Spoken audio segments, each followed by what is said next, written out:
اعوذ باللہ من الشیطان الرجیم بسم اللہ الرحمن الرحیم۔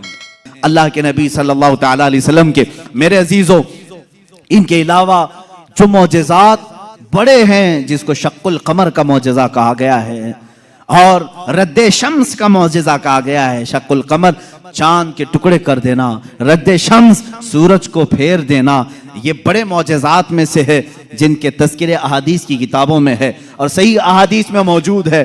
مکہ مکرمہ میں بھی جادوگر تھے، لوگ جادو سمجھتے تھے۔ اس وقت اللہ کے نبی صلی اللہ تعالیٰ علیہ وسلم سے کئی لوگوں نے جن معجزات کا سوال کیا، حضور پاک نے وہ انہیں کر کے دکھایا۔ ایک عربی شخص، ایک دیہاتی آیا اور اس نے کہا، اے محمد عربی صلی اللہ تعالیٰ علیہ وسلم، میں آپ کو اللہ کا رسول کیسے مان لوں؟ میری عقل ہے، آپ کسی استاد کے پاس نہیں گئے، میں نے کبھی آپ کے متعلق سنا نہیں کہ کوئی استاد آپ کو پڑھایا، پھر بھی آپ کے زبان سے جو الفاظ نکلتے ہیں وہ کمال کے ہیں، بہرحال میں آپ کو اللہ کا رسول کیسے تسلیم کروں؟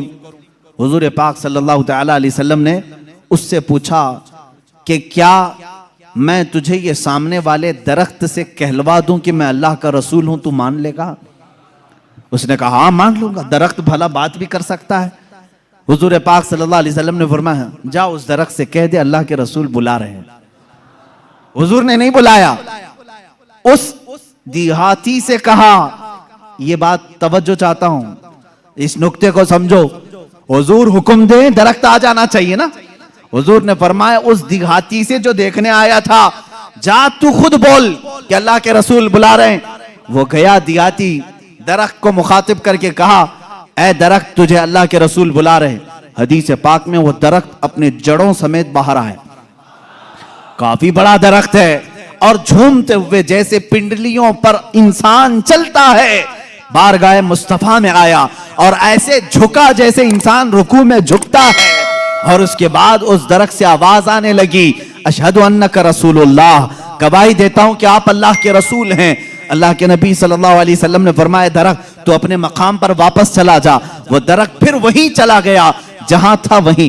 آج بھی مکہ مکرمہ میں اس درخت کی جگہ پر ایک مسجد بنائی گئی ہے، یہ ترکیوں کی بدولت بنی تھی، وہابیوں کی بدولت نہیں۔ اس مسجد کو مسجد شجرہ کہتے ہیں، درخت والی مسجد۔ اس دیہاتی نے بعد میں کہا، اے اللہ کے رسول، جب درخت آپ کو اللہ کا رسول مانتے ہیں اور سجدہ کرتے ہیں، ان سے زیادہ حق تو انسانوں کا ہے، میں سجدہ کروں آپ کو، میں اللہ کا رسول مانوں؟ اللہ کے نبی نے فرمایا اللہ نے اپنے علاوہ کسی اور کے لیے سجدہ حلال نہیں کیا، سجدہ صرف اللہ کا ہوگا۔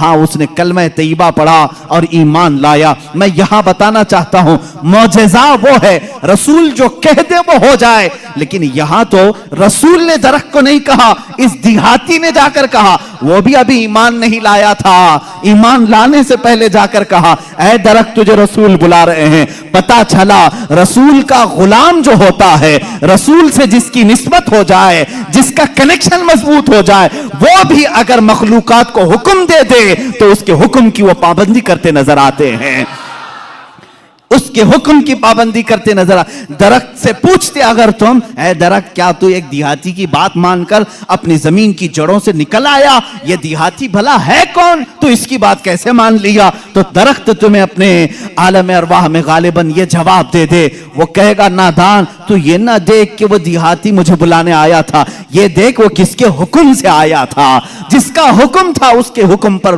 میں بجا لانے کے لیے اس عمل کو کیا۔ عزیزان گرامی وقار، یہ درختوں کے معجزے یہ ایسے نہیں ہیں کہ صرف ہم لوگوں نے لکھے ہیں، تاریخ اوراق آج اس بات کے شاہد ہیں کہ مکہ کے کفار و مشرکین بھی ان معجزات کو دیکھتے رہے۔